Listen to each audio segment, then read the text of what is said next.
如果有人話俾你知，你繼承咗420億遺產，但每個月只能夠領200萬，且要將呢筆錢領完足足需要1750年，你覺得呢個係中獎啦，抑或係被耍咗呢？呢個就係船王接班人許晉亨嘅現狀，住着全港最頂級嘅豪宅，娶着最紅嘅女明星，卻連自家生意嘅本金都摸唔到，活成咗一個體面嘅傀儡。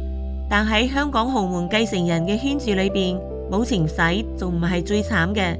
佢哋中間有人原本手握千億帝國，卻因為一場綁架案，俾親媽同埋親細佬聯手趕下咗主席寶座。有人被公認為接班天才，結果一年蝕咗171億，最後喺冷嘲熱諷中黯然退場。甚至有人只為咗一碗燒鵝，能夠同親兄弟喺法庭上撕到家破人亡。呢啲含着金湯匙出生嘅天選之子，點解握着最好嘅牌，卻輸得最狼狽？今日阿 Wing 唔講廢話，直接帶大家拆解呢幾個頂級富豪接班人嘅落馬真相。睇完你就會明白，喺呢個金錢堆砌嘅世界裏邊，最貴嘅嘢從來都唔係錢。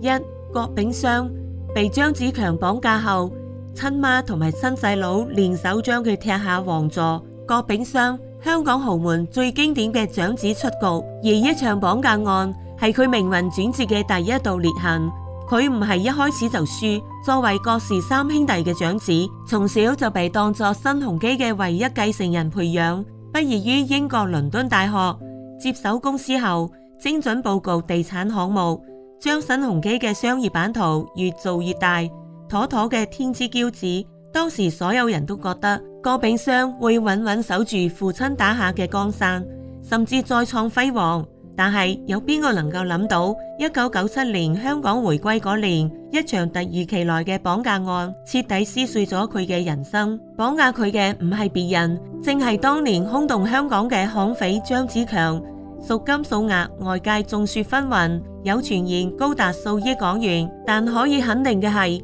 呢場經歷俾郭炳湘留低咗無法磨滅嘅心理陰影。從被釋放嗰日起，嗰個意氣風發、沉穩剛烈嘅新地主席變咗，外界長期傳出佢性情大變，變得多疑偏執，對身邊人再亦都冇咗信任，哪怕係自己嘅親兄弟郭炳江、郭炳連，佢亦都多咗幾分防備。曾經親密無間嘅兄弟情開始出現咗裂痕，而真正令佢陷入絕境嘅，仲有一個關鍵人物唐錦興。呢個比郭炳湘年長3歲嘅商界女強人，同佢幼時相識，後來過從甚密，兩人甚至一起做過500億元嘅大陸投資生意。媒體報道，唐錦興後來逐漸介入新鴻基嘅經營管理，甚至有排斥公司元老嘅舉動。呢個徹底觸動咗郭老太、鄺蕭兄同埋兩位兄弟嘅神經。郭老太多次勸說郭炳湘遠離唐錦興，回歸家庭，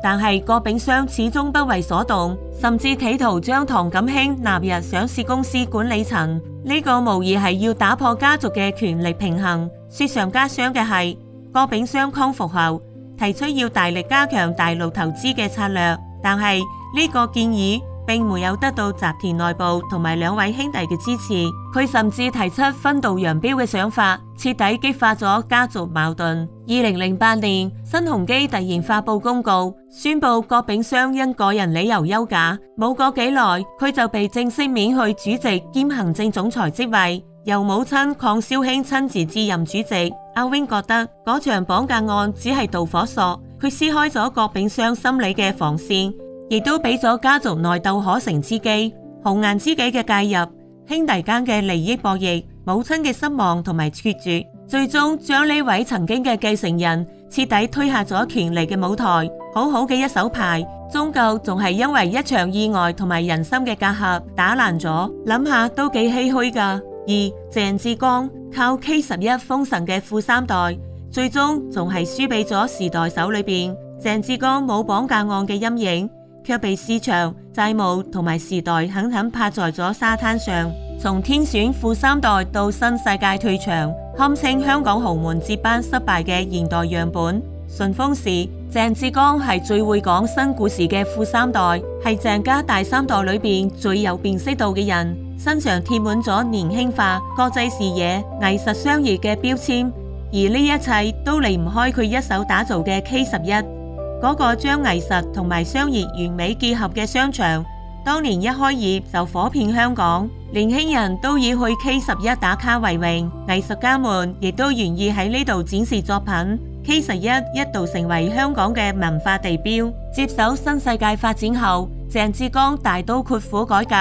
打破咗傳統地產商嘅刻板印象，主打藝術加商業加地產嘅新模式，一度被認為係豪門接班嘅典範。所有人都覺得佢能夠帶着鄭家跳出傳統地產嘅局限，再創輝煌。但係順風時嘅光環喺逆風時不堪一擊。隨着全球地產週期下行，香港樓市降溫，新世界發展陷入咗多年罕見嘅虧損困境。根據同花順金融數據庫顯示，2024年新世界發展年報淨利潤虧損高達171.26億港元，2025年年報虧損亦都冇好轉，淨利潤為負163.57億港元。債務壓力越嚟越大，財務費用常年居高不下。曾經被追捧嘅藝術商業路線喺巨大嘅現金流壓力面前，亦都顯得蒼白無力。K11嘅熱度退去，再亦都撐唔起新世界嘅業績增長。壓力之下，鄭志剛嘅接班之路開始崩塌。2024年，佢辭任新世界發展 CEO， 當時外界仲猜測佢只係暫時休整。冇諗到2025年佢又辭掉咗非執行董事同埋非執行副主席嘅職位，徹底退出咗新世界嘅核心管理層，親手結束咗自己嘅天選富三代生涯。外界自然會將呢件事解讀成鄭家接班路線嘅重大失敗。講起嚟，呢個失敗嘅結果，唔通係鄭志剛能力不夠嗎？未必，佢有想法有視野，亦都敢於創新。但佢終究未能對抗過時代嘅浪潮同埋地產行業嘅週期。有時候，就算你再努力、再有才華，當大環境下行時，再光鮮嘅光環亦都擋唔住現實嘅重擊。豪門接班從來都唔只係個人能力嘅比拼，更加係對時代趨勢嘅把握。一步踏錯就係萬劫不復。3. 許晉亨420億遺產繼承人，每月只能夠領200萬生活費。鄭志剛係企上台前又退下來，但有啲繼承人更微妙，佢唔係冇錢，唔係冇身份，而係家族從一開始就冇打算將真正嘅鎖匙交俾佢。佢就係許晉亨，香港最體面嘅出局繼承人，唔係冇錢，而係冇權。許晉亨同郭炳湘、鄭志剛都唔一樣，佢唔係被董事局罷免，亦都唔係因為經營壓力退場，佢嘅出局更似係一場溫柔嘅架空，體面得讓人睇唔出絲毫狼狽。提起許晉亨，大家最先諗到嘅唔係佢嘅家族生意，而係佢嘅2段轟動全港嘅婚姻，同賭王何鴻燊嘅女何超瓊嗰場花費2000萬港元嘅世紀婚禮，仲有後來娶咗女星李嘉欣嘅豪門聯姻。外人睇佢住着家族嘅半山豪宅，開着名車，身邊有頂流明星太太，出入都係上流社交場合，每天過住揮金如土嘅生活，妥妥嘅人生贏家。然而佢睇似風光，其實連自家嘅財富都掌控唔了。佢只係一個體面嘅傀儡。大家應該都知道，許晉亨係許愛洲家族後人，許世勳之子。許家係香港有名嘅豪門，從船王許愛洲開始，積累咗巨額財富。2018年97歲嘅許世勳以世長辭，留低咗高達420億港元嘅巨額資產。但係呢啲資產並冇直接交俾許晉亨，而係俾全部納入咗家族信託基金。外界傳言許晉亨夫婦每月只能夠從信託裏領取200萬港元嘅生活費。按照呢個標準，要將420億港元全部領完，要足足花1750年。對普通人嚟講，200萬每月係天文數字，但對習慣咗奢華生活嘅許晉亨夫婦嚟講，可能連李嘉欣一個名牌包都買唔起。許世勳之所以咁安排，其實係睇透咗自己嘅仔許晉亨從小養尊處優，畢業於美國名牌大學，卻對家族嘅船運、地產生意半點興趣都冇，成日只係顧住玩樂，係出咗名嘅紈絝子弟，根本擔唔起傳承家族產業嘅重任。最讓人覺得可惜嘅係，許世勳原本寄予厚望嘅繼承人係許晉亨嘅哥哥許晉剛，可惜許晉剛喺2014年因病去世，無奈之下佢只能將希望寄託喺許晉亨身上，但係許晉亨嘅表現終究讓佢失望。為咗守住家族3代人賺下嘅財富，許世勳先至用信託將資產鎖住，既給咗許晉亨體面嘅生活，又唔讓佢有機會揮霍家產，同時亦都避免咗家族因遺產分配而陷入內鬥。呢種安排睇似冷酷，其實係父親最深嘅無奈，豪門最狠嘅安排。有時候唔係唔俾你錢，而係俾你一世都花唔完嘅錢，卻唔俾你做主嘅權力。許晉亨呢輩子睇似擁有咗一切，卻從來都冇真正掌控過自己嘅人生，亦都冇掌控過家族嘅財富。呢種體面嘅出局，比郭炳湘嘅狼狽更加讓人覺得可悲。4. 羅旭瑞俾親爹踢出家門，反手建咗個商業帝國。呢一位好唔一樣，佢被踢出主台之後，沒有認命，反而自己開咗一張新台。佢就係羅旭瑞，俾父親排斥英軍核心圈後，反手做出咗自己嘅富豪酒店王國，成為所有出局繼承人裏邊最具爽感嘅反殺者。羅旭瑞唔係傳統意義上嘅失敗者，佢嘅故事最動人嘅地方在於，別人出局係掉落去，佢出局係改道，憑自己嘅能力闖出咗一片比家族更廣闊嘅天地。佢係羅英石家族成員，羅英石係香港地產界嘅大佬，一手創辦咗英軍集團，喺香港地產界舉足輕重。按說作為家族子弟，羅旭瑞本該喺英軍集團大展拳腳，但佢卻因為一場資本風波同父親徹底決裂，被踢出咗家族核心圈。事情發生喺1984年，羅旭瑞冇聽從父親羅英石嘅安排，反而同外人合作，推動收購咗當時屬於家族體系嘅富豪酒店，而富豪酒店持有百利堡嘅股份。呢一收購相當於讓英軍集團直接失去咗2家上市公司。羅英石得知後震怒，同羅旭瑞徹底翻面，將佢排除喺英軍集團嘅核心圈之外，禁止佢參與家族旗艦業務，父子關係徹底破裂。換作別人，可能早就一蹶不振，或係向父親低頭認錯，但係羅旭瑞沒有，佢揸住咗富豪酒店呢個機會，一步步做大做強。沒有家族嘅支持，佢就靠自己嘅資本眼光同埋商業能力，喺酒店同埋地產行業深耕。1996年，佢將富豪酒店品牌引入赤鱲角新機場，成為首家機場酒店，一舉打開咗知名度。2007年，佢發起創立嘅富豪產業信託，成為香港第一個喺主板上市嘅酒店產業信託基金，震驚咗香港商界。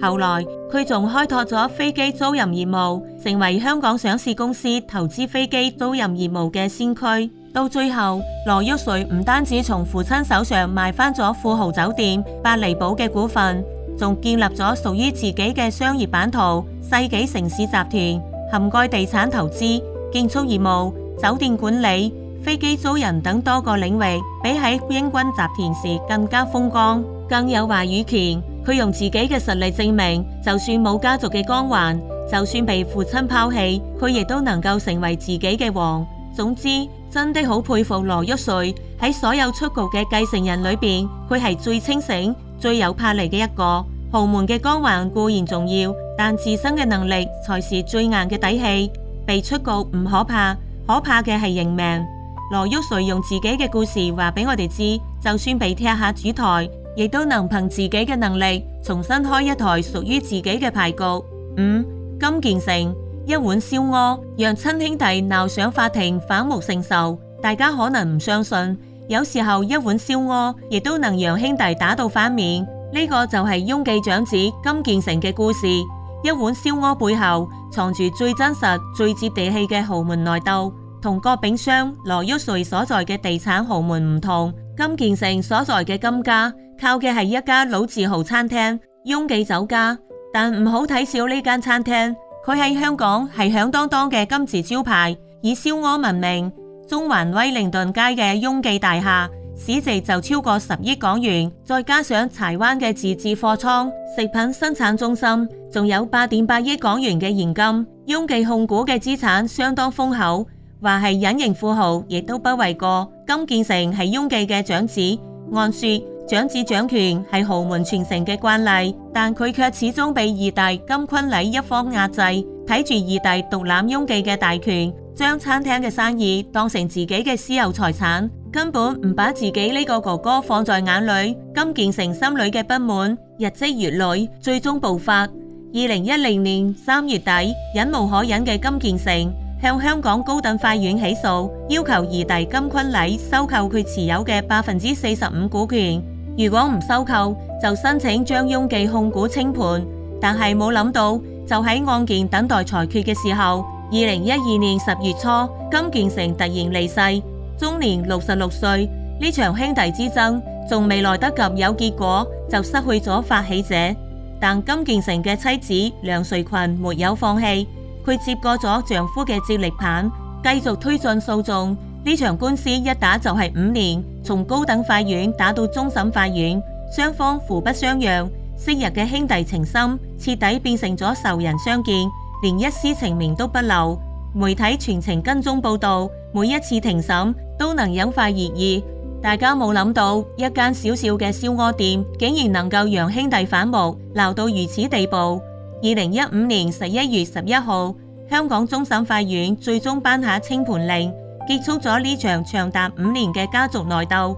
同時俾咗雙方一段時間協商股份購買嘅相關事宜。呢場爭鬥冇贏家，輸嘅係金家嘅親情，亦都輸咗雍記多年積累嘅口碑。事實上，雍記嘅爭鬥睇似係為咗一間餐廳，實質係為咗一塊家族招牌嘅話語權，係為咗各自嘅利益。長子唔一定能夠掌權，次子掌咗權亦未必能服眾。呢個就係香港家族企業最常見嘅困境。兄弟一齊守業，一開始同心同德，但係到咗後來，邊個都覺得自己先至應該話事，邊個都唔想讓步，最後只能反目成仇，將祖宗留低嘅家業推向深淵。一碗燒鵝終究冇能留住兄弟情分，實在太可惜啦。6. 霍震宇手握霍家遺產鎖匙，卻連自己嘅權益都爭唔到。雍記係老字號家族反面，但到咗霍家呢種頂級豪門，事情就更加複雜，因為佢哋爭嘅唔係一間店，而係一行幾十億，甚至牽動家族未來嘅核心權益。霍震宇就被困喺咗咁樣嘅家族遺產結構裏邊，有霍家嘅姓氏，卻睇唔清家族呢盤棋。霍震宇呢一段唔能夠寫成被趕出去，佢從來都冇被家族踢出核心圈，但係始終被複雜嘅遺產結構困住，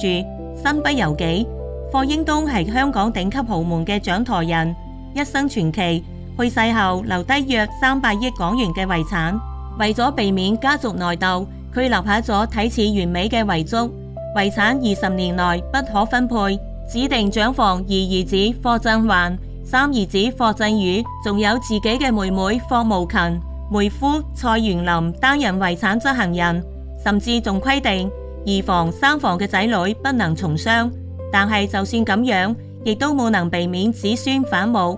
2011年，長房三子霍震宇起訴二哥霍震寰，指控佢喺2008年期間私吞咗64億港元嘅遺產，包括轉移雙方聯名持有嘅銀行存款7.36億港元，變賣霍興頤堂置業價值50億港元嘅股權，仲有價值7億港元嘅3家離岸公司股份。呢啲所得全部都俾霍震寰存入咗自己嘅賬戶。呢場爭產案轟動咗整個香港，霍家三兄弟反目成仇，昔日嘅親情喺巨額財富面前變得不堪一擊。後來喺霍英東生前摯友、前香港特首董建華，仲有前律政司司長梁愛詩嘅調停之下，雙方終於喺2012年達成和解。16名家族成員簽訂咗和解協議，100億港元留俾2房和3房，以每月零用錢嘅方式發放，剩低嘅200億港元由長房三兄弟平分，每人約65億港元。本以為事情就此結束，但係冇諗到幾年後霍震宇又要求重啟訴訟，理由係霍震寰喺簽署和解協議嗰陣隱瞞咗父親霍英東喺南沙項目中價值96億港元嘅權益。但係呢場訴訟，霍震宇輸得一敗塗地。香港高院唔單止拒絕咗佢嘅申請，仲下令佢同支持佢嘅長房次女霍麗娜向霍震寰、霍慕勤等另一方家族成員支付未償性訴訟費，亦都係話對方花嘅每一分律師費都要由佢哋承擔。法官甚至表示，霍震宇違抗和解協議嘅行為係可悲嘅訴訟行為，申請理據完全站唔住腳。霍震宇嘅故事最能告訴我哋，頂級豪門嘅繼承從來都唔係簡單嘅分錢，真正值錢嘅唔係現金，而係一項項目權益、一份和解協議、一條股權回購權。你以為自己係繼承人，係遺產執行人，但等到翻開呢啲複雜嘅文件，先至發現家族真正嘅牌局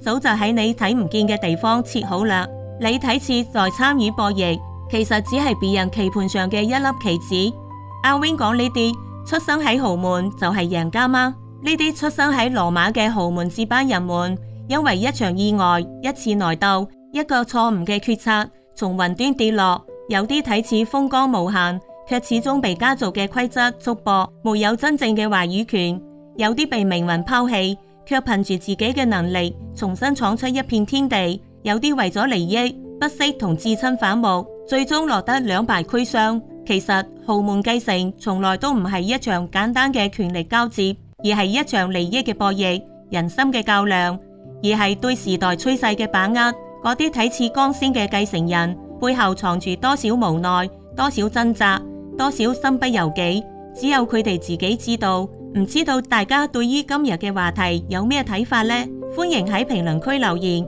同我哋一齊討論下啦。